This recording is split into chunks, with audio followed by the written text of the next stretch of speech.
Saya akan menjelaskan reaksi kimia terlebih dahulu. Reaksi kimia adalah suatu proses di mana satu atau lebih zat diubah menjadi satu atau zat yang berbeda dan menghasilkan produk yang baru. Zat adalah unsur atau senyawa kimia. Reaksi kimia mengatur ulang atom reaktan untuk membuat zat yang berbeda. Dalam dunia teknik mesin yang dinamis, penerapan kimia tidak hanya menjadi pelengkap, tetapi juga fondasi penting untuk menciptakan solusi inovatif, mulai dari memahami reaksi material hingga pengoptimalan proses termal. Kimia memberikan landasan yang kuat untuk menghadapi tantangan kompleks dalam pengembangan, pemilihan material, dan desain mesin yang efisien. Dalam teknik mesin, ada beberapa masalah terkait kimia yang dapat muncul, seperti korosi, pemilihan material yang tidak sesuai, atau permasalahan terkait proses termal yang tidak optimal.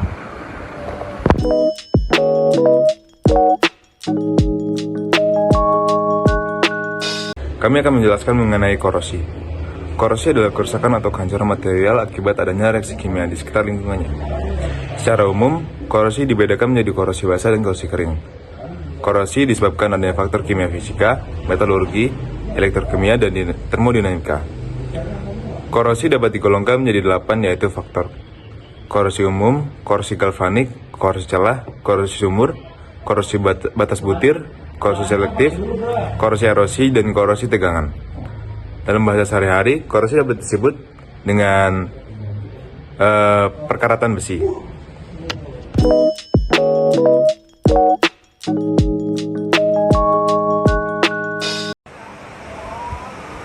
Korosi dapat juga diartikan sebagai serangan yang merusak logam karena logam bereaksi secara kimia atau elektrokimia dengan lingkungan.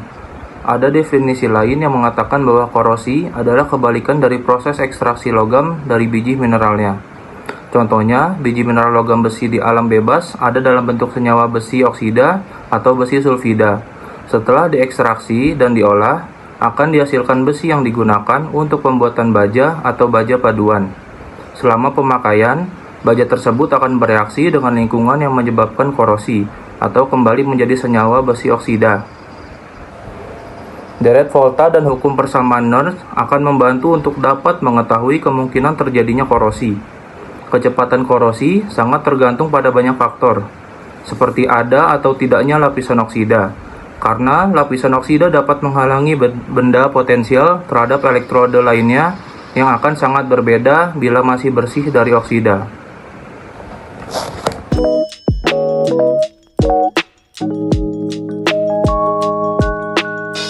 Halo, di sini saya ingin membahas satu studi kasus mengenai kimia dalam penerapan mesin pada kapal. Di sini ada suatu berita, kapal sitaan kasus Asabri mengalami kerusakan mesin. Dikatakan pada berita itu bahwa kapal tanker LNG Aquarius mengalami kebocoran pipa steam pada Sabtu 17 April 2021. Korosi pada kapal dapat menjadi masalah yang serius dan banyak ditemui dalam dunia maritim.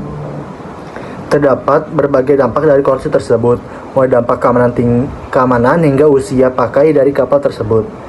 Karena memiliki berbagai pengaruh yang merugikan, maka perlu dilakukan berbagai solusi agar dampak masa tersebut bisa dihindari. Terdapat berbagai solusi yang bisa dilakukan, mulai dari pemilihan bahan yang tepat hingga perawatan kapal secara berkala. Nah, itu terjadi secara reaksi kimianya adalah besi berkarat karena terjadi reaksi kimia antara besi, air, dan oksigen. Rumus kimianya adalah 4Fe plus 3O2 plus 6H2O menjadi 4FeOH3 yang kemudian berubah menjadi besi 3 oksida dalam kurung Fe2O3 yang merupakan karat pada permukaan besi. Proses ini dikenal sebagai oksidasi, di mana besi bereaksi dengan oksigen dalam udara dan air untuk membentuk karat. Situ sekian pengenalan tentang studi kasus mengenai kimia dalam mesin kapal.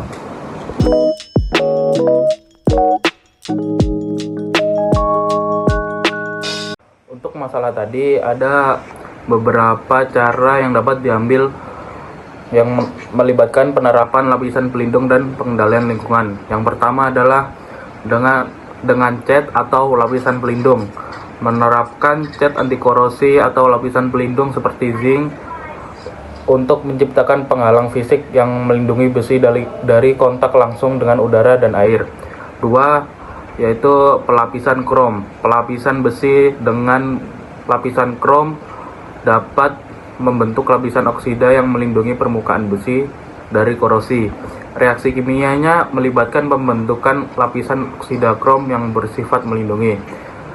Yang ketiga adalah penggunaan pelindung katodik, yaitu menggunakan metode pelindung katodik di mana suatu logam yang lebih mudah teroksidasi seperti seng atau magnesium digunakan sebagai anoda untuk melindungi besi katoda dari korosi. Yang 4 adalah pengendalian lingkungan untuk menjaga kelembapan rendah dan melindungi paparan besi terhadap lingkungan yang dapat mempercepat reaksi korosi. Reaksi kimia yang mungkin terlibat melibatkan pembentukan oksida besi ras pada permukaan besi yang terpapar oksigen dengan air adalah 4Fe plus 3O2 sama dengan menjadi 2Fe2 oksigen 3. Ini adalah reaksi umum yang menyebabkan terbentuknya karat pada besi. Upaya perlindungan bertujuan untuk mencegah atau memperlambat proses ini. Sekian dari saya, terima kasih.